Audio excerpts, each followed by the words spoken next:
Lenny Di Bartolomeo, but the military will know me as Specialist Di Bartolomeo. Or since none of them could pronounce my last name, it would be Debo, D-Bar, D12, millions of nicknames. I joined the National Guard October, I believe it was 2007. From Jersey, we got sent out to Kuwait, and then from Kuwait to Iraq, Al-Qut, which is down south. The only thing that really got me was that you never really know what was happening the next thing, next day. I wasn't too worried about heading over there, but it never seems like anybody has like a plan to like, yeah, just get up, go here. All right, well then what? Well, just stand by. All right, so you never know what you're doing next. That's the only thing that aggravates me, kind of. There's pretty much like either 12 or 13 people per squad. There's 3 squads in a platoon. I was in 1st platoon, 3rd squad, and there's 4 teams, and they consist of 3 people. You got the driver, the gunner, and the TC. The TC is the team leader. He is usually a non-commissioned officer, like an E5 or higher. And my buddy Pat was the gunner, and I was the driver. But it's a shithole. It really is. There's nothing out there. There's nothing out there at all. They can't really do anything. They don't have anything that we have over here. They don't have bars or clubs or regular jobs. Pretty much all of them were farmers, and they lived off whatever they could make. It really wasn't even about money over there because they had none. They lived in clay houses. They lived in huts. 80% out there, what's out there, 80% of it is just open space. There's nothing out there. There's sand, there's dead animals, there's disease. There's dead dogs, puppies, cats, they're everywhere. There's dead things all over the place, and nobody even picks them up. Little kids walking around in their bare feet in 130-degree weather. I don't even know how they do that because the tar is so hot. The women out there are not allowed to drive. They can't do anything. They have to cover up their faces. It's really old school out there. It's a little bit different though in Baghdad. It's a little more westernized.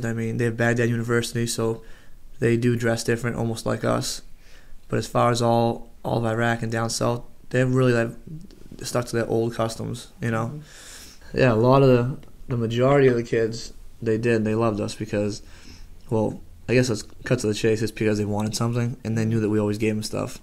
What they really wanted was little things like pens, like a pen to write with. That's like the first thing they want, priority. The smallest things is something big to them. They appreciate the smallest things. Over there, it's basically survival mode. So the minute they step out of the womb, it's survival mode. So building really good relations is what we need to establish when we first show up there, and that's what we did with every station. Then after that, it was just a regular visit. Show up, how you doing, what's going on, any issues, do you need any more training, do you guys need training? That's pretty much what we did back and forth, training them, making sure they were good. And each squad would be given like 3 or 4 of those stations, so it would cover like all of southern Iraq. And towards the end, we got more stations, and we covered northern Iraq too. So basically, we'll run around the whole country, making sure that all these guys knew their job and they were good to go so they can take over when we leave. Oh man, there was absolutely nothing to do. We worked out every day.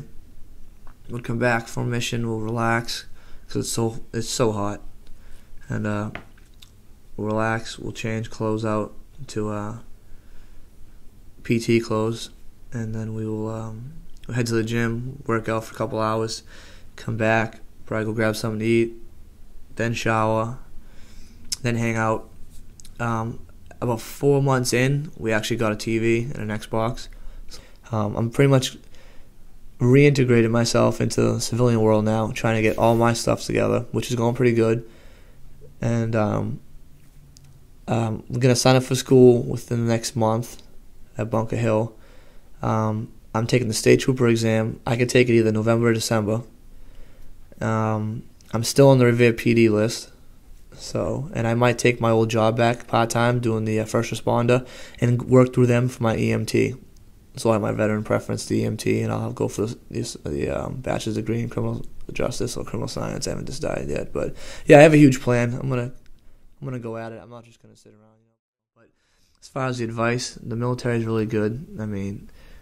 If you're patriotic, that definitely comes first, but there's a whole bunch of benefits that come with it, and I don't want to sound like a recruiter or anything, but like I said, as I sit here, I believe I made all the right decisions. I'm happy about it.